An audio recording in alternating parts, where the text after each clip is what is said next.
So we left it last time where unfortunately Eve died, didn't she? And we left her being buried. And we left the vultures doing what vultures do with Eve's body. Okay, chapter 41, protest. We're silent for a long time after that. Instead of speaking, Sam keeps turning to stare at me with deep, searching looks that are far worse. They stir up my stomach. Are your feet hurting? He asks eventually. We can take a rest. I'm fine, I say, shaking my head. I'm longing to know more about what he has been hiding from me, but it doesn't seem right to talk about it yet. We push on, the final pass ahead of us, between two big peaks. The rock is packed in with snow, and it levels where the two mountains meet. That's where we're heading. That's what we have to climb over. I focus on the compass, grasping the cold metal in my hand. I'm sure that the arrow is lined up with north, and check that we're heading west. I stare at it as I walk. It takes my mind off Sam and Dave. Look where you're going, says Sam. I've drifted close to the edge of the path. It shakes me. I'm tired and achy. Can I take it for a while? Asks Sam. I nod. I feel like I'm sleepwalking. If you can hear anything, that's because our nursery and reception children are playing just over there. He drops the compass in his breast pockets and pats it with his hand. Don't worry, he says. I won't let us get lost. We're almost there. I walk next to Bones, plodding forward through the snow and holding his wiry hair for support. Wispy clouds stretch across the sky, turning pink and orange under the setting sun. A shadow grows up the mountain as the sun gets lower.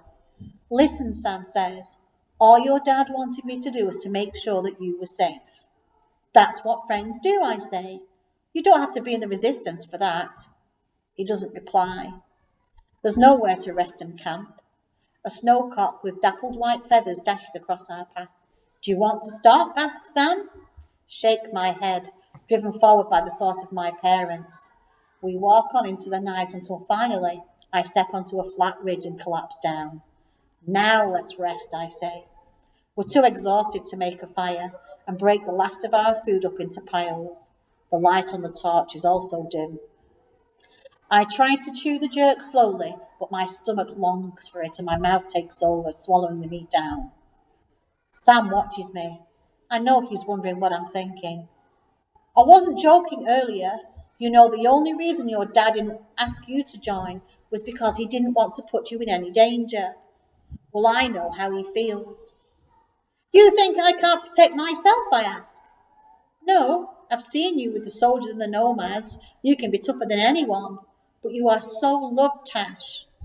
I nod, thinking of Mum and Dad and how I have to see them again.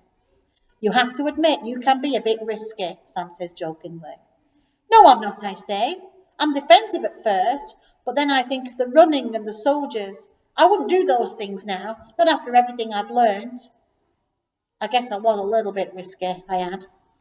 Sam smiles. Everything your parents do is dangerous as well, but they're trying to help people and make things better. Maybe it's time I found new ways to protest, I concede. Where we grow silent for a while, lying next to each other. He reaches out and touches my hand. I'm sorry, he says. He should have known he could trust me. But I can see from the look on his face that he's trying to make everything right. I forgive you, I say, and I mean it. Tell me more about the man on fire. People are angry, Tash. They're desperate for the situation to change, but they can't resort to violence. They can't go to war or fight. The man on fire, was he part of the resistance? No. I wrap my blanket tight around me. I didn't mean what I said, I say, and you stealing my family and that your dad doesn't care about you. He does. I know, says Sam. Feeling closer to the stars than ever before, I spot one that's red and doesn't twinkle. I bet that's a planet. I wonder if Mum and Dad can see it from wherever they are. Chapter 42, Ascent. At last, we make the final ascent over the pass. Even though it's covered in snow, I can still see the shape of the mountain underneath. We'll be able to navigate a path through the ice gullies and crevices. It's not blocked, I say in relief. Sam smiles at me. It's time we had some good luck. The snow is compacted and slippery. I dig my heel in, making a foothold before I step. My lips are cracked and my hands dry and weathered. The wind whistles past us, picking up a layer of snow and blowing it across our path. It stings my ears and I yank my hat further down. This is the highest we'll ever be, Sam says, out of breath and stepping onto the last ridge. The only time I ever want to do this again, I say, as if it's on the way home. A cloud passes and I can almost reach out and touch it. The layers of mountains stretch out before me. I didn't realise how big the Himalayas were and just how many mountains rose out of the earth. The air is thin and I can hardly breathe. A pressure builds in my nose. Bones grunts. He's already heading back down the other side of the slope. I know that we should be close behind him. It's not good to stay up here for too long, but I can't get my feet to go any faster. At the pinnacle, I take one last look around me. I'm on the top of the world. Sam and I smile at each other. Making up here means that we are able to achieve anything. Yet at the same time, the mountains leave me feeling as tiny as an ant. We're so small. How can we really make any difference? Come on, says Sam, beckoning towards the way down. Just one more second, I say. In the distance, I can see India. Behind me, Tibet. I stare, transfixed. I don't want to take my eyes off it. I never want to forget it. The sky and the peaks melt into one. We make it down the other side through the thick snow. I focus on putting one foot in front of the other as Bone lollops forwards beside me. I pray we find grass for him to eat soon. I remove the empty supply bags and unbuckle his harness.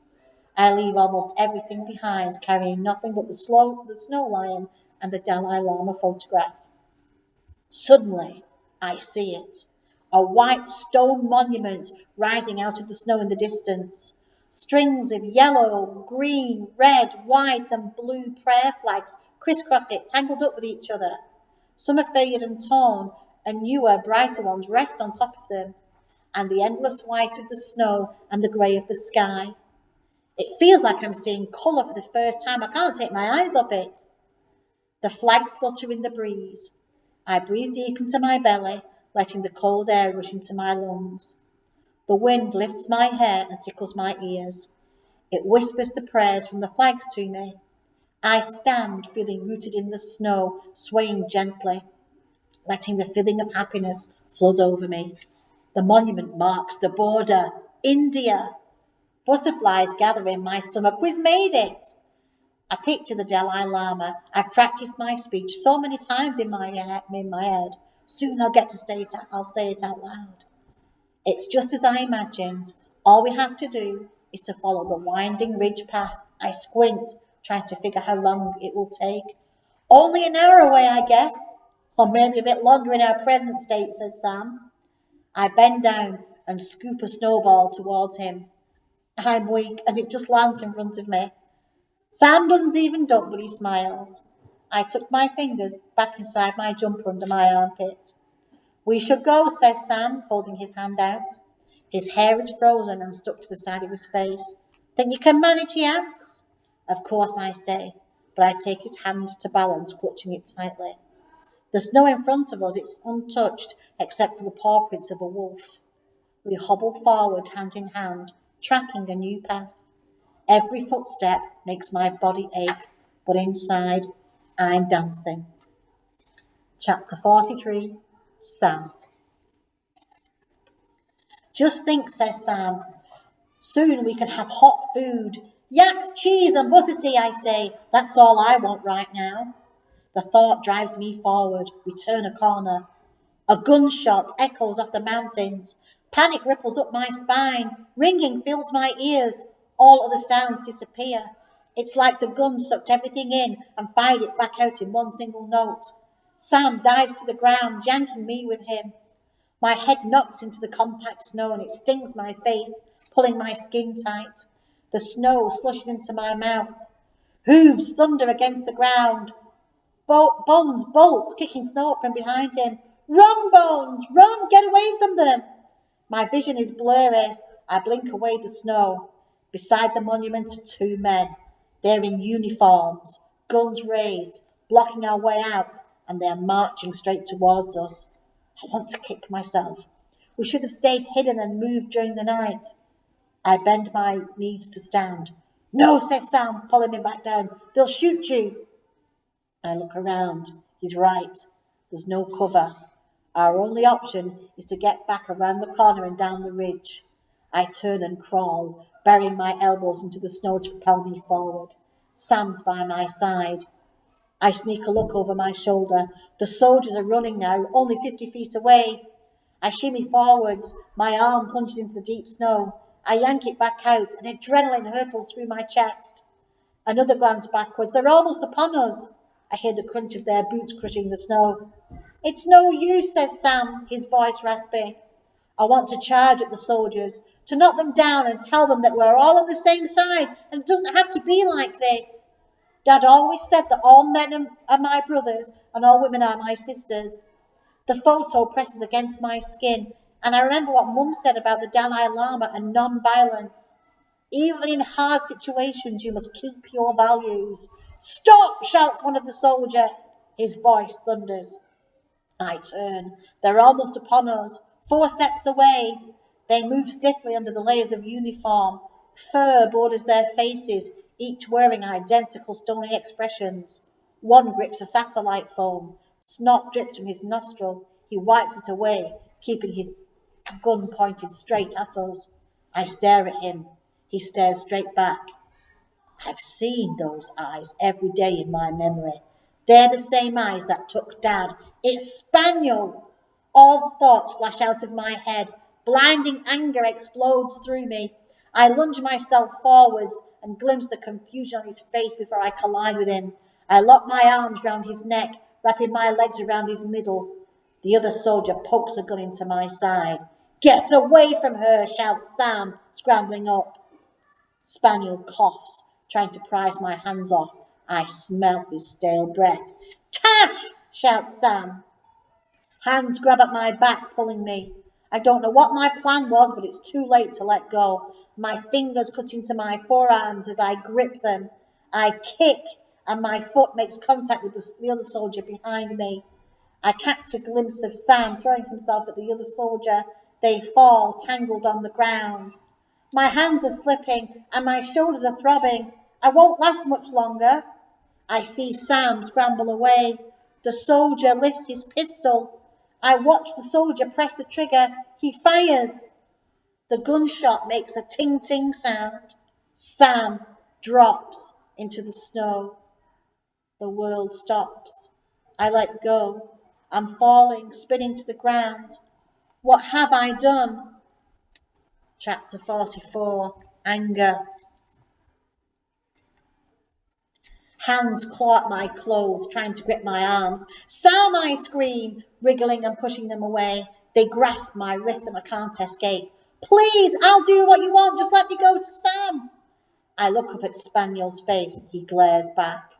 Sam lies motionless, face down. His head is turned away from me. Blood stains the white snow around his right arm and chest. I search for signs of movement. Show me you're alive, Sam. Spaniel yanks my arms above my head. Let me go, I shout and kick my legs. There's nothing I can do. They drag me away across the snow, leaving Sam's crumpled body on the ground.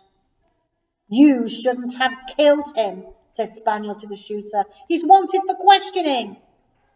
My inside scream. Please don't let him be dead. They don't know Sam, he's a fighter. Stand, yells Spaniel. He moves in front of me and lifts my body up by his arms. I let myself go limp and dangle, curling my legs up underneath me. I'm not going anywhere with him. Stand, says Spaniel, or I'll shoot your friend again. I don't take my eyes off his as I put my shaking foot in the snow and stand. The shooter passes him a rope and he fastens it around my waist, clipping both ends onto a buckle on his wrist. We're tied together. There's no escape now. Walk, he commands. I step and my leg folds. My muscles have finally given up. I look back at Sam lying still on the ground. I have to find a way to get to him. We'll take her to the commander, orders Spaniel. There's no point taking the boy. I'm getting out of here, says the shooter. I've done my bit already. Fine, says Spaniel, spitting out his words. More reward for me. The shooter marches away. I glare after him. Spaniel walks behind me, pushing me forward. Why does it matter to you if I escape or not? Why can't you just let us go? After I couldn't catch you, says Spaniel through gritted teeth. They said I wasn't fit to patrol the town, so they sent me out here. You ruined everything.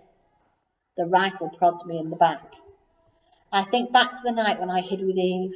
It never occurred to me that the soldiers would get punished if I escaped. I wonder where Wildface and Dagger were sent. We cut across the snow onto a thin icy path like a knife edge. I glanced down to my right, a vertical drop below. Set me free, I hiss. No chance, you little rat, he says, laughing. The commander will be so happy when I bring you in for questioning. Anger burns through me. I've had enough. We all have to follow the rules, he says. But what if the rules are wrong? I shout at him. But in an instant, I understand what Sam meant. It wasn't the man on fire's fault that my parents were taken. The police would have found another reason to drag them away. Steadying my step, I dive suddenly forwards. Spaniel stumbles and skids. I'm yanked sideways as he clips off the edge. The rope cuts into my stomach. Throwing my weight in the other direction, I dig my fingernails into the ice to stop myself from toppling over. I lie, panting on the ground. I only meant for him to trip, not fall off the path. Crawling on my stomach, I peer down the side. Spaniel dangles over the edge. He's winded and breathing heavily. He grips the rim with his shaking fingertips. There's terror in his eyes. I know what that looks like now. I bend forward, unhooking the clip from my wrist. Sorry, I'll say that again. I bend forward, unhooking the clip from his wrist. Shimmying backwards, I untie the rope from my waist. And I'm free. And we'll leave it there. Find out what happens to Sam and Tash next time. Bye for now.